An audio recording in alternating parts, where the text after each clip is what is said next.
Hay otra historia, y ya empezó. En el capítulo anterior, la paz del virreinato del Río de la Plata era sacudida por la llegada de flotas británicas. Tiraron agua hirviendo, le tiraron piedras, palos. No, Felipe, a los ingleses le tiramos aceite hirviendo, no agua. En 1807 tenía que ser millonario para tirar aceite hirviendo, Mario. 2 veces las invasiones inglesas fueron rechazadas con agua hirviendo. Es verdad, pero también con sangrientas luchas cuerpo a cuerpo en las calles de Buenos Aires. Y en esta tierra, nada volvería a ser igual. ¡Apurad, hombre! ¡No podéis ir más a prisa! Un virrey fugitivo y un grupo de ciudadanos organizados en milicias populares harían tambalear el dominio de la colonia. En Europa, Napoleón invadía España.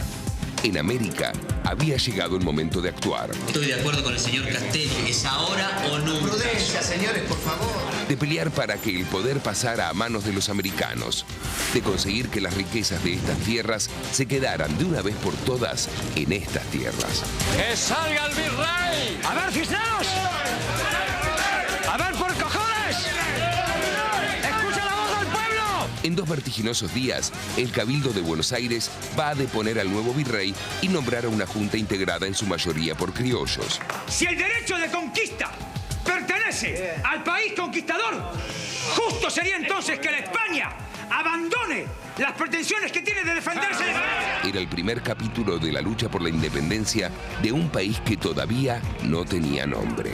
En aquella junta había personajes como Saavedra, que solo buscaban que los españoles compartieran su poder, pero había otros que querían una verdadera revolución. Los de España han perdido su tierra. Los de América estamos luchando para salvar la nuestra.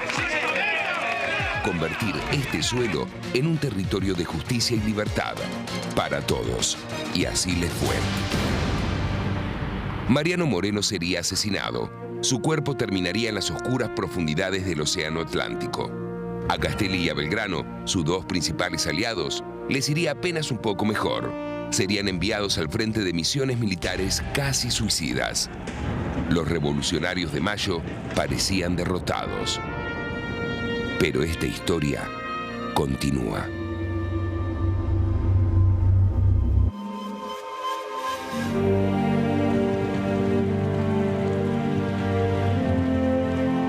Hubo hombres que imaginaron un pedazo de tierra donde ser libres.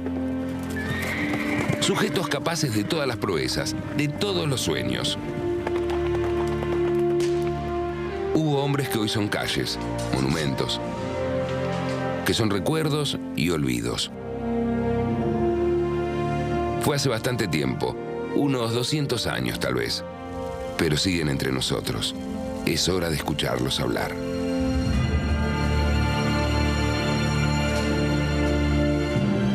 Capítulo 2. ¿Cómo seguimos? Vamos a hablar de Manuel Belgrano. ¿Te acuerdas dónde habíamos dejado a Manuel Belgrano? Sí, Belgrano lo dejamos como vocal de la primera junta y partidario de Moreno. Perfecto. Justamente en la movida de Saavedra por apartar a los sectores más revolucionarios de la Junta, Belgrano es enviado al Paraguay, cuyo gobernador no respondía a las órdenes de la Junta. Pero Belgrano era abogado, Felipe. Abogado, economista, periodista, justamente un intelectual que estaba pensando el país. ¿Y cómo nace un intelectual en esa época? Vení que te cuento. Era el hijo de un importante comerciante que lo envió a estudiar a España.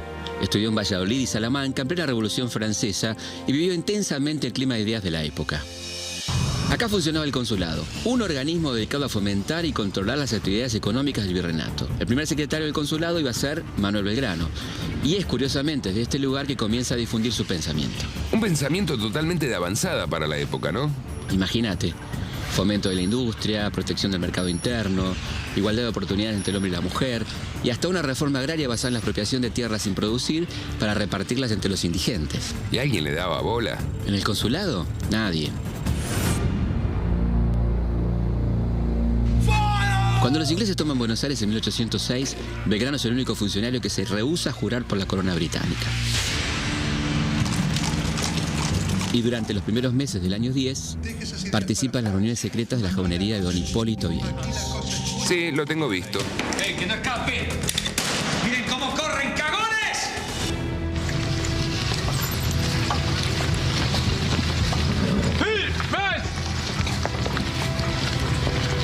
Buenas tardes. Belgrano va a terminar siendo uno de los grandes protagonistas de la jornada del 22 y 25 de mayo. Algunos dicen que junto a su primo fue uno de los grandes cerebros de la revolución. Su primo Castelli. Claro. Pero Castelli también lo van a fletar. Sí, a Belgrano le mandan a hacer una misión militar en términos realmente lamentables, ¿no? ¿Por qué decís lamentables? Y porque el gobernador de Paraguay, Velasco, tenía 6.000 hombres bien equipados. ¿Y Belgrano? 350 soldados, de los cuales solamente 60 tenían algún tipo de preparación militar. Ah, lo odiaban. Lo odiaban.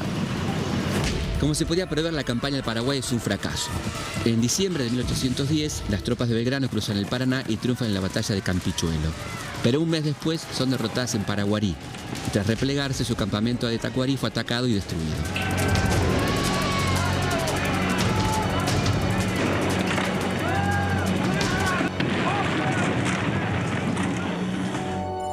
Belgrano volvió a Buenos Aires para ser juzgado por su actuación militar, aunque el proceso quedó en la nada. Claro, todavía podían asignarle misiones más suicidas. No te quepa duda. Pero lo más importante es que en el camino a Paraguay, Belgrano redactó las bases del primer proyecto constitucional del Río de la Plata, el reglamento para el régimen político y administrativo y reforma de los 30 pueblos de las misiones. Sería agregado por Juan Bautista Alberdi en 1853 como una de las bases de la Constitución Nacional. Todos los naturales de Misiones son libres, gozarán de sus propiedades y podrán disponer de ellas como mejor les acomode, como no sea atentado contra sus semejantes. Se establecerán escuelas gratuitas de primeras letras, artes y oficios. Se fomentará el comercio de los productos de las comunidades. Entre criollos y naturales existirá igualdad absoluta. Los naturales recibirán tierras para su trabajo en forma gratuita. Se castigará con la pena de muerte a los patrones que apliquen castigos a sus trabajadores. Una vez asegurada la obediencia de las intendencias de Córdoba y Salta, el ejército al mando de Castelli se dirige hacia el Alto Perú. Es derrotado en Cotagaita, pero vence a los españoles en la batalla de Suipacha. En mayo de 1811, el jefe realista Goyeneche había pactado con Castelli una tregua de 40 días. Sin embargo, los españoles violan la tregua, atacan a las fuerzas argentinas por sorpresa y las derrotan en Huaki. Durante el ataque, el saberista Viamonte se negó a desprenderse de uno solo de sus 1.500 hombres. El desastre fue total.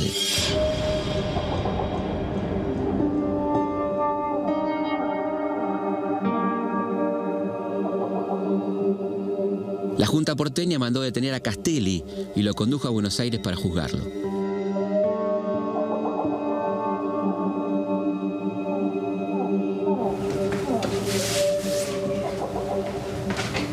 Pero en Castelli, otro proceso más terrible que el judicial se había desatado hace algunos meses. Un cáncer en la lengua. Poco tiempo después, un cirujano se la amputaría. La revolución comenzaba a quedarse sin voz.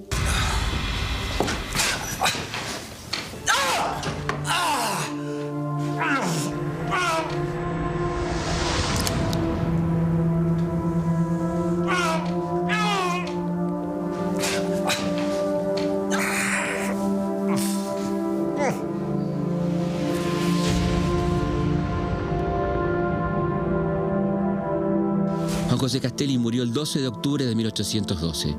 Solo Monteagudo y su primo Belgrano lo visitaron hasta el final.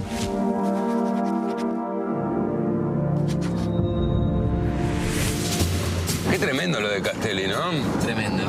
Ahora, ¿y Belgrano? Belgrano ya había sido desprocesado y le comienzan una nueva misión. ¿A dónde? A Rosario, como nosotros. A fines de 1811 aumentaron los ataques de los realistas sobre las costas del Paraná. Venían desde Montevideo. Y el triunvirato le pide a Belgrano que vaya a Rosario para tratar de contenerlos. Belgrano pide permiso para crear una escarapela para que usen sus soldados y el triunvirato aprueba una con los colores celeste y blanco. Por favor, Felipe, no me vengas con que tomó el celeste del cielo, con las nubes blancas. No, para nada. Marionearon los colores de la Casa de Borbón. Acá se seguía apelando al recurso de que esta revolución se hacía en nombre de Fernando VII. ¿Sabes qué? Creo que me gusta más la historia del cielo celeste con las nubes blancas, ¿no?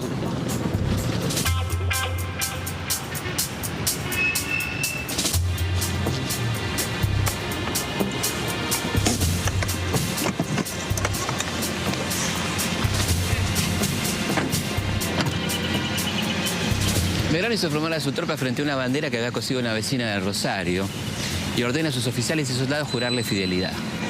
Me lo puedo imaginar. No, mejor así. Recién en 1813 se comenzaron a usar las franjas horizontales.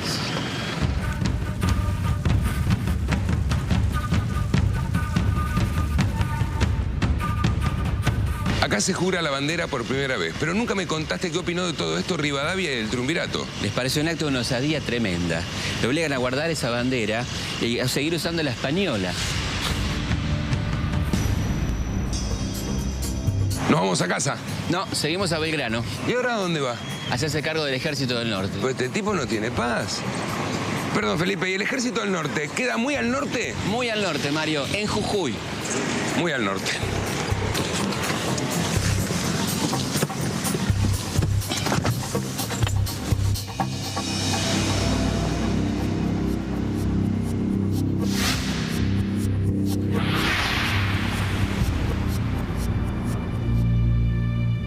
Cuando Belgrano se hace cargo del Ejército del Norte, Ese que venía a perder de Huaki. claro, el panorama que encuentra es desolador.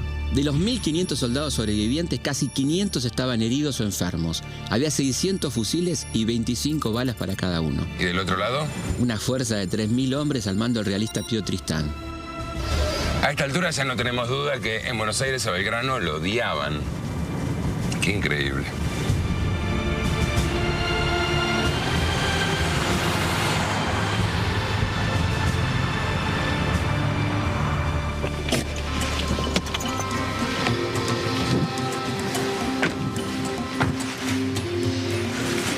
Belgrano sabe que es inminente un ataque realista y decide aplicar la política de tierra arrasada. O sea, llevarse todo. No dejar a los españoles ni animales, ni alimentos, ni elementos de hierro, nada, absolutamente nada. Llegó pues la época en que manifestéis vuestro heroísmo y de que vengáis a reuniros al ejército de mi mando si, como aseguráis, queréis ser libres. Belgrano sabía que la oligarquía local ya estaba en contacto con la avanzada española para hacer negocios. Y a esos no les dejó alternativa. O quemaban todo y se plegaban al éxodo, o los fusilaba.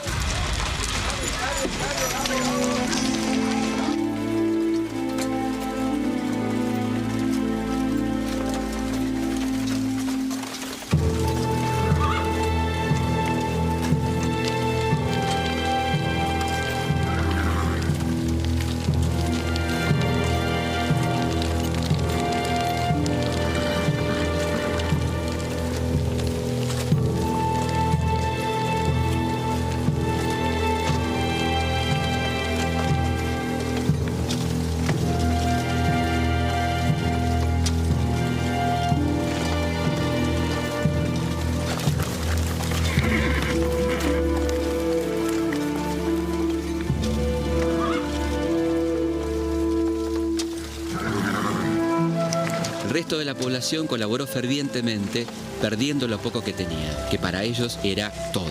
¿Cuánto duró el operativo? En 5 días se cubrieron 250 kilómetros y poco después llegaron a Tucumán. 5 días caminando.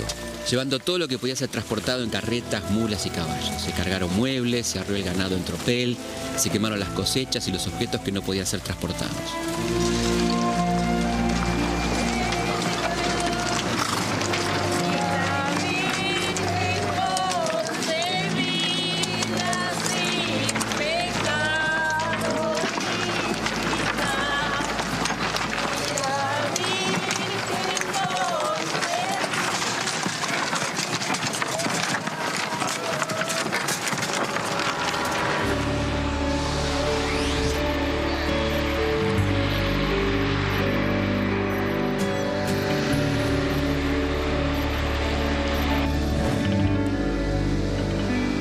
Cuando el pueblo jujeño y Belgrano llegan a Tucumán, ¿qué hacen?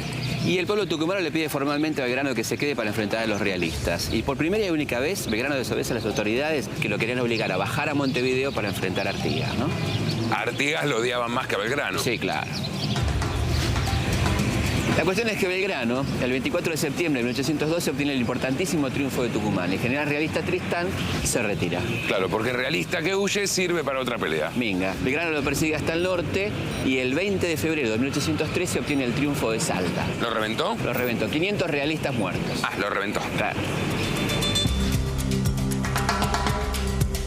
Por las victorias de Salta y Tucumán, Belgrano recibe un premio de 40.000 pesos solo de la Asamblea del año 13, pero pide que esos fondos se destinen a la construcción de 4 escuelas en diferentes partes del país. Qué bueno, lo importante que habrán sido esas 4 escuelas en esa época. Sí, lástima que el Estado tardó un poquito, ¿no?, en hacer esas escuelas.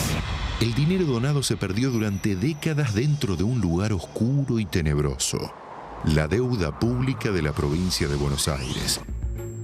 La Escuela de Santiago del Estero se hizo en 1822, pero no con plata de Belgrano. La plata la puso la provincia. Igual 4 años después, la Escuela de Santiago cerró. Recién 137 años después, Perón y Evita pusieron la piedra fundamental de la Escuela de Tarija, pero tardaron un poco en terminarla, 37 años. La Escuela de Tucumán se construyó recién durante el menemismo y se caracterizó por la misteriosa desaparición de 300.000 pesos. La Escuela de Jujuy terminó de construirse en el 2004, 191 años después de que Belgrano pusiera la plata. Si se calculara el interés acumulado durante casi 2 siglos a valores actuales, por aquellos 40.000 pesos oro donados por Belgrano, ¿se imaginan la cantidad de escuelas que se podrían haber hecho en la Argentina? ¿Y vos que pensabas que la corrupción había empezado en los 90? El gobierno central, que antes le había pedido que no combatiera en Salta y Tucumán, ahora le pide a Belgrano que suba y tome el Alto Perú. ¿Y hace caso? Al principio se niega, pero finalmente vuelve a Jujuy. ¿Hasta dónde siguió? Hasta Potosí. Felipe, ¿Belgrano hizo todo esto a caballo? Claro, y enfermo de paludismo como la mayoría de sus soldados. No me digas nada. Belgrano se instala acá y se nombra gobernador. No, Belgrano era otra clase de tipo. Se va a internar en el Alto Perú. Quiere encontrar a los realistas y vencerlos. Pero los realistas lo encuentran a él y atacan su campamento en Vilcapugio. Lo derrotan. Sí, pero Belgrano, en lugar de retirarse, organiza sus fuerzas y ataca a los realistas en el campamento de Ayohuma.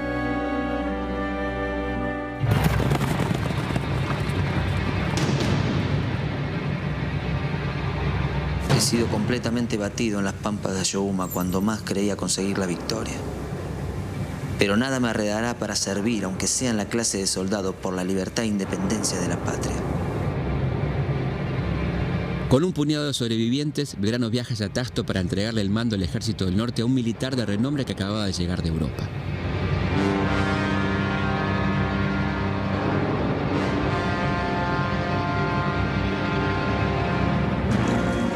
Mi corazón toma un nuevo aliento cada instante que pienso que usted se me acerca, porque estoy firmemente persuadido de que con usted se salvará la patria.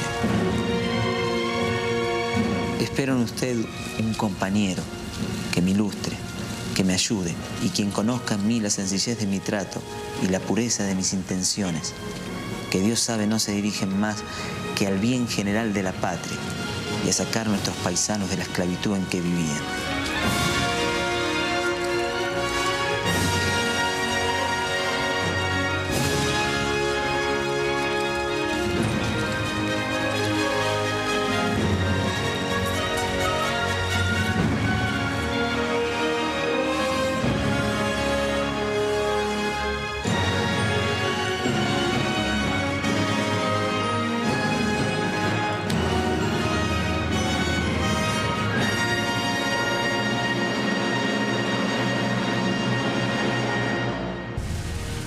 Las derrotas del Ejército del Norte hicieron peligrar la continuidad de la lucha contra los realistas. Era necesario tomar decisiones rápidas para hacer frente a la crisis. Por eso, en 1811 se crea un poder ejecutivo de 3 miembros, el Triunvirato. Lo integraban Chiclana, Zarratea y Paso, ex secretario de la primera junta. Pero quien realmente aparecía como el cerebro del primer Triunvirato era su secretario, Rivadavia.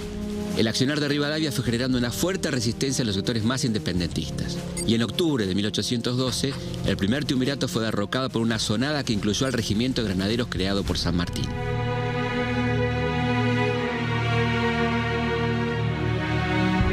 Se designó un segundo Triunvirato. Lo integraban Rodríguez Peña, Álvarez Jonte y el inamovible Paso.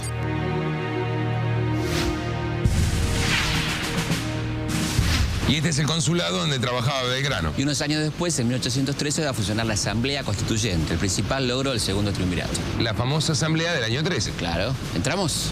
Felipe, estamos en casa. ¿Qué Qué grande que es esto, ¿siempre fue así? No, sufrió muchas remodelaciones hasta transformarse en lo que es hoy, el Banco de la Provincia de Buenos Aires. ¿Cómo una asamblea constituyente no dicta ninguna constitución? No dicta la Constitución ni proclama la independencia.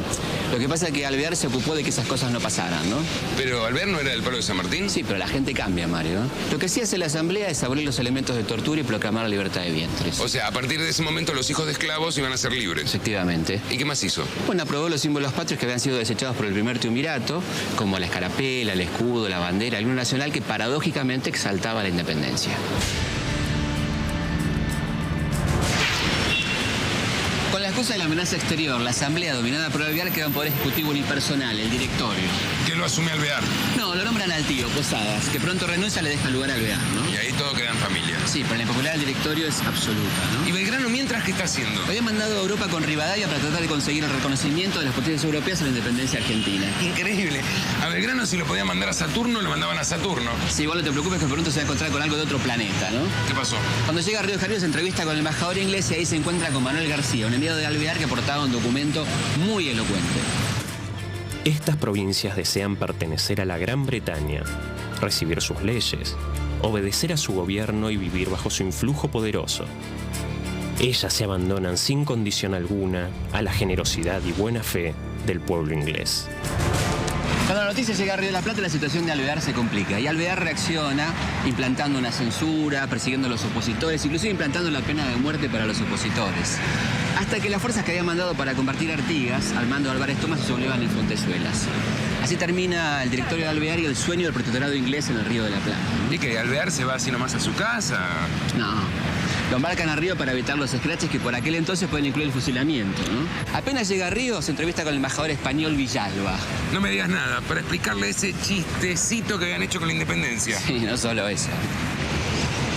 También le entrega detalles sobre el estado de las fuerzas patriotas, su ubicación exacta en el territorio nacional y los próximos pasos a seguir, ¿no? Qué tremendo. ¿Qué hay que hacer con un tipo como Alvear? Y no sé. Te puedo decir lo que se hizo. La avenida más paqueta y elegante de Buenos Aires.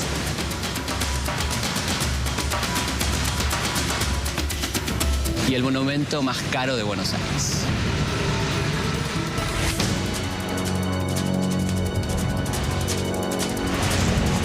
A mediados de 1815 gobernaba Álvarez Thomas. ¿Y la asamblea del año 13? Y se desapareció con Alvear prácticamente, ¿no? Así que el Cabildo de Buenos Aires dictó un nuevo reglamento y convocó a un nuevo congreso. ¿Que se hace en dónde? En Tucumán. Entonces, ¿vamos a Tucumán? Vamos a Tucumán.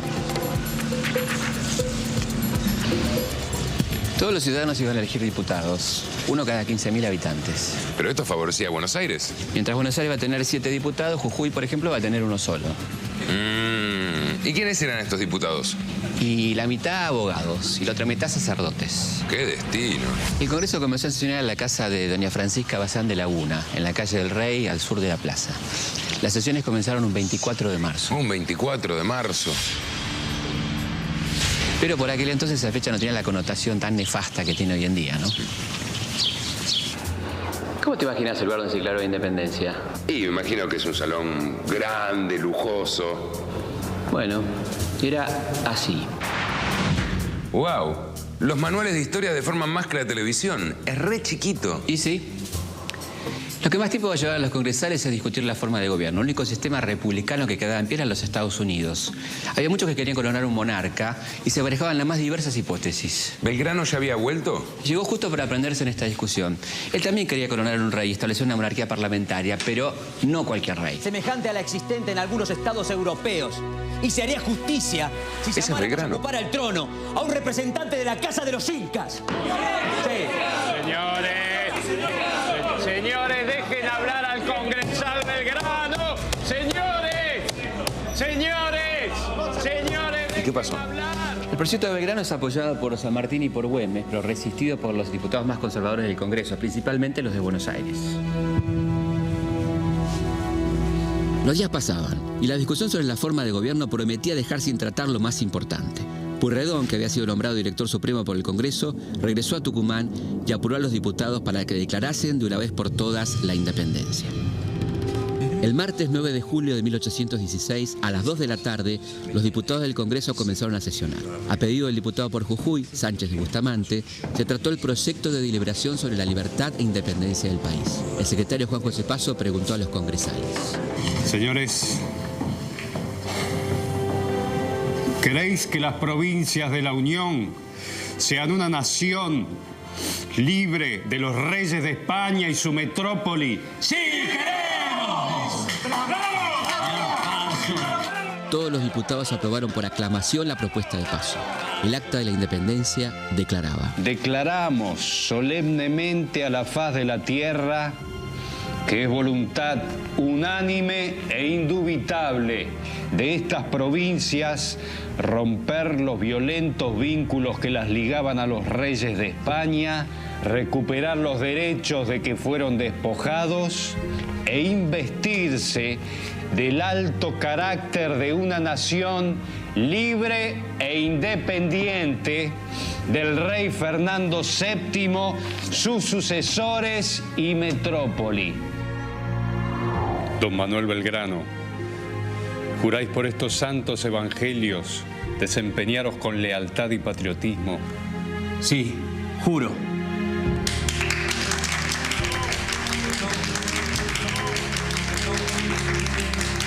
Se había dado un gran paso.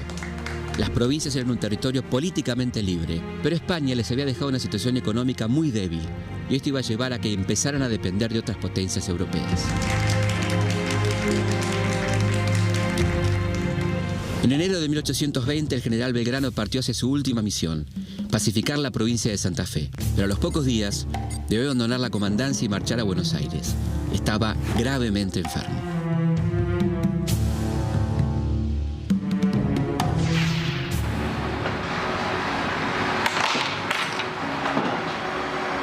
¿Y doctor? ¿Qué tiene? Bueno, el paciente presenta algunos problemitas. Tiene hidropesía, blenorragia, mal de Chagas, paludismo, cirrosis hepática. ¿Y usted qué propone? Y un buen testamento.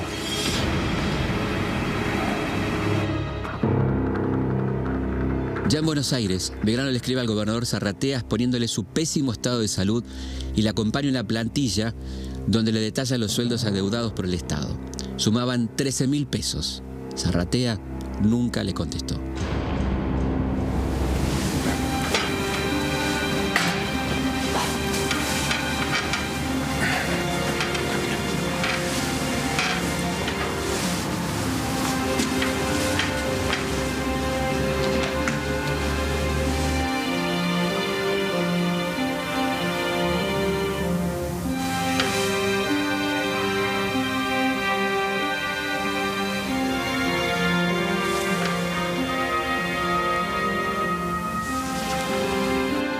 Sin dinero y ya casi sin objetos de valor para vender, Belgrano debió pagarle a su médico con su reloj.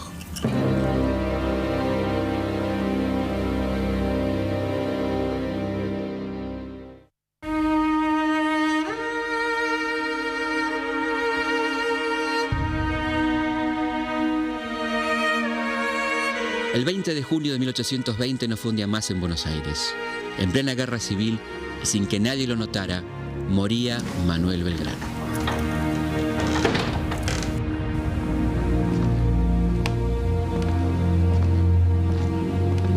Solo un diario de Buenos Aires, El Despertador Teofilantrópico, se ocupó de la muerte de Belgrano.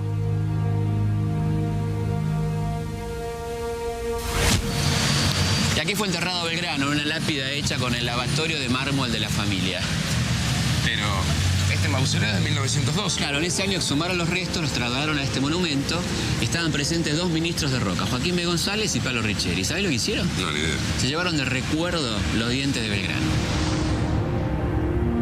Así la Revolución de Mayo terminaba por devorarse a sus mejores hijos.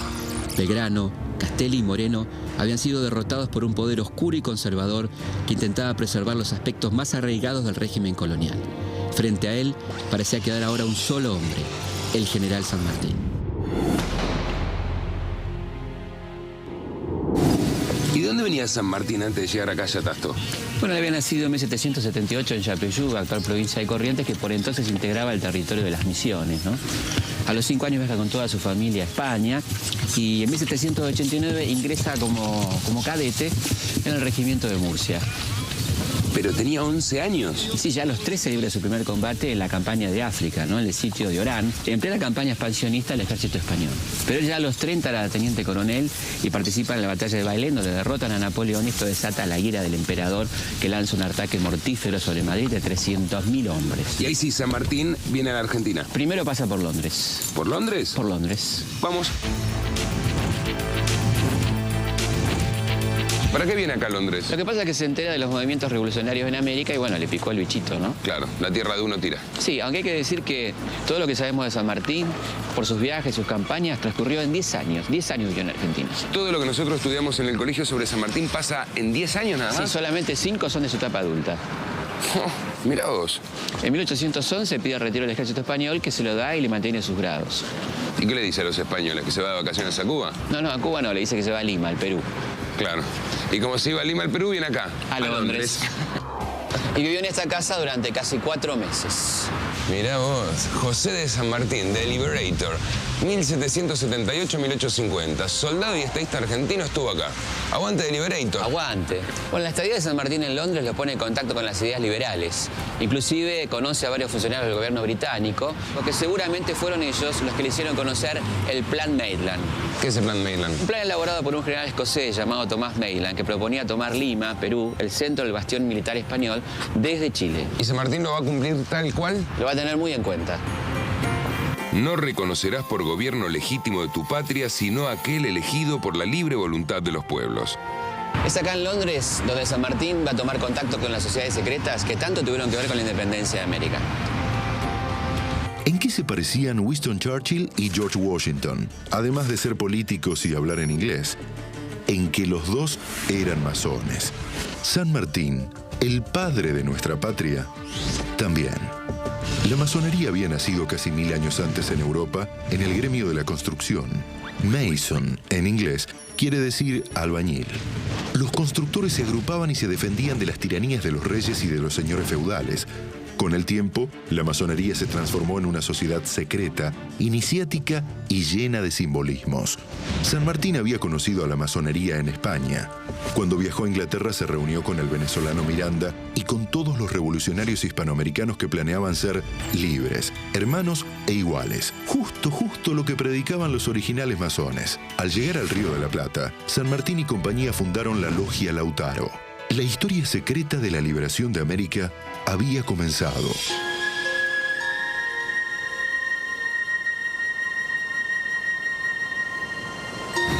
Y finalmente San Martín se embarca para Buenos Aires. En enero de 1812, la fragata inglesa George Canning. Solo para tener una idea, ¿cuánto se tardaba en esa época para llegar en barco de Londres a Buenos Aires? Y unos 50 días, así que la fragata llega el 9 de marzo de 1812. Entonces San Martín tenía unos 34 años. 34 años. Y lo mejor estaba por empezar. El 9 del corriente ha llegado a este puerto la fragata inglesa George Canning, procedente de Londres. A este puerto ha llegado, entre otros particulares, el teniente coronel de caballería don José de San Martín. Las noticias vuelan. El oficialismo de entonces estaba complacido con la llegada del futuro libertador. No se imaginaban que se les venía la noche. Claro, pero, a ver, contame, ¿cómo era la situación política en 1812? Bueno, gobernaba el primer triunvirato, pero el hombre fuerte, el digamos, mandamás, era el secretario de gobierno, Bernardino Rivadavia, que estaba aplicando una política muy centralista, manejaba las rentas de la aduana, el puerto, y esto estaba arruinando las economías del interior. Un amigo. Un amigo. Y encima, enfrente estaban en Montevideo los realistas que se habían hecho fuertes y estaban amenazando seriamente la revolución. Entonces Rivadavia se apoya en la llegada de este teniente coronel tan victorioso y le entrega un problemita. Claro, la reconoce el grado de teniente coronel y le encarga la creación de un regimiento. El regimiento de granaderos a caballo. Casi nada, ¿no? Casi nada. Upa, ¿me da esa puerta? No, pará, Mario, pará. ¿No sabés lo que es esto? No. No entrés, pará. Bueno, está bien.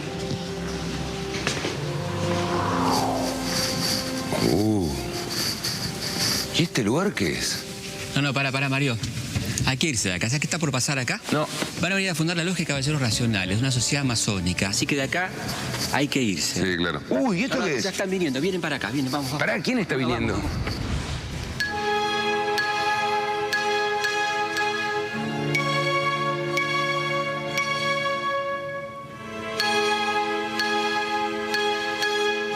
¿Y el lema? ¿Dónde está el lema? Vamos, vamos.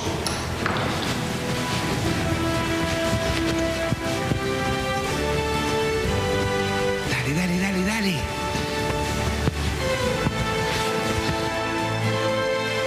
¿Qué hiciste, Mario? No te podés meter en la historia, no podés intervenir en la historia. Es no un podés. papelito de nada, es un papelito de nada. No Tendrán podés. una copia seguro. Mira, es el lema de la sociedad secreta. Trabajar con sistema y plan en la independencia de América y su felicidad, obrando con honor y procediendo con justicia. Ah, con razón hicieron todo al revés. Como yo me quedé con este papelito, los tipos después no supieron cómo... Opa. ¿Qué está pasando, Felipe? Y lo que pasa es que a Rivadavia no le cae muy simpática la sociedad secreta que después se va a conocer como Logia Lautaro. ¿Y qué hace Rivadavia? Me parece que esto va a contestar tu pregunta, mira. ¡Soldado, alistarse! Pero acá hay goma. Clima electoral, Mario. El primer triunvirato convoca elecciones y adivina quién presenta candidatos. La Logia Lautaro. Exactamente. Presenta un candidato que no le va a caer para nada simpático de Rivadavia, un tal Bernardo de Monteagudo. Qué lindo. Te toca. Perdón. Che, Felipe, pero eso no es para quilombo que Y estemos sí, seguros. de hecho, el primer triunvirato anula las elecciones. Ah, entonces San Martín, ahí se viene con sus muchachos. ¡Proclama de San Martín! ¡Proclama! Vamos, una piba, a ver. ¡Proclama de San Martín! ¡Proclama! Que no siempre están las tropas como regularmente se piensa para sostener los gobiernos y autorizar la tiranía. San Martín. ¿Dónde estamos? En la provincia de Santa Fe, más precisamente en la localidad de San Lorenzo. Feu asoma, ya sus rayos. Iluminan el histórico convento. Estamos delante del convento de San Carlos y detrás está el pino histórico donde San Martín escribió el parte del primer combate de su campaña libertadora. La batalla de San Lorenzo. Claro, el 3 de febrero de 1813. Los realistas estaban en Montevideo. Estaban bloqueados, pero intentaban agredir a Buenos Aires remontando el Paraná. La estrategia española era arrasar con todo asentamiento que encontraran cerca de las costas del río. Saqueaban, violaban, asesinaban, no dejaban nada. A San Martín le encomienda la defensa de las costas del Paraná y instala su cuartel general acá, en el convento de San Carlos. Acompañado aquí tenemos donde trabajaba San Martín. ¿Por acá? Por acá. ¿Cómo te imaginas que fue la batalla? Y si Napoleón se mandó con 300.000 soldados a invadir Madrid, me imagino que los realistas que querían invadir Buenos Aires habrán venido de a miles. No, nada de miles, ¿eh? Por el río Paraná llegaron 250 realistas con 2 cañones. Pensá que solamente venían a tomar un convento, ¿no? Ah, entonces para San Martín fue pan comido. No, San Martín tenía 125 granaderos. Los españoles doblaban a los argentinos en número, pero San Martín los atacó por 2 frentes sorprendiéndolos. Y acá en San Lorenzo, los granaderos de San Martín derrotan a los realistas en 15 minutos. Para vos me querés decir que la batalla de San Lorenzo duró solo 15 minutos. Una reyerta, Mario. Te digo más. Fue el único combate que libró San Martín en el territorio nacional. Increíble, pero para. ¿No me vas a desmentir el incidente de Cabral con San Martín? Además, el manual lo dice. Acá está. No, sí es cierto. Solamente permitiré que le haga un pequeño cambio de imagen a tu manual. ¿Cabral era negro? Claro. Ah, bueno.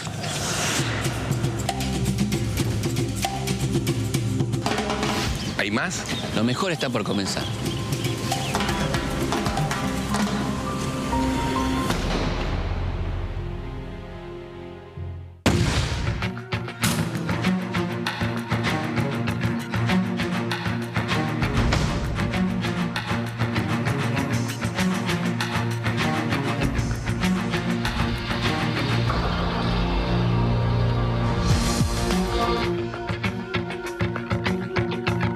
Las calles del centro de Buenos Aires recuerdan las invasiones inglesas. Reconquista y defensa que rodean la Plaza de Mayo. Y en el barrio de Belgrano recuerda las milicias que participaron en 1807 en la defensa de Buenos Aires. Dragones usales cazadores, arribeños, artilleros, montañeses, migueletes y miñones. A pocos metros de la calle 25 de Mayo, con sus 8 cuadras, se encuentra la 9 de Julio, que tiene unas 26. Hay calles para recordar a todas las formas de gobierno. Primera Junta, Triunvirato, Asamblea, Directorio y Congreso. Los integrantes de la primera junta recorren las zonas de Once y Palermo junto a French y Beruti. Y la calle Moreno, no casualmente, termina en el río. Cabildo es una de las avenidas más importantes de Buenos Aires. Curiosamente es atravesada por la mayoría de los virreyes: Loreto, Arredondo, Olaguer y Feliú, Del Pino. También tienen sus calles: el Virrey Ceballos, Liniers, Melo y hasta Cisneros. No hay que asombrarse, después de todo también tiene sus calles Alvear y muy cerca su tío Posadas. De todas las calles mencionadas, la más larga es Directorio, con 75 cuadras. ¿Te acordás de Viamonte? Sí, el que va para atrás en la batalla de Huaki para deshacerse de Castelli y no pelea contra los realistas. Sí, exactamente. Bueno, Viamonte tiene 30 cuadras y Castelli solo 4. Delicias de una historia escrita a contramano, Felipe.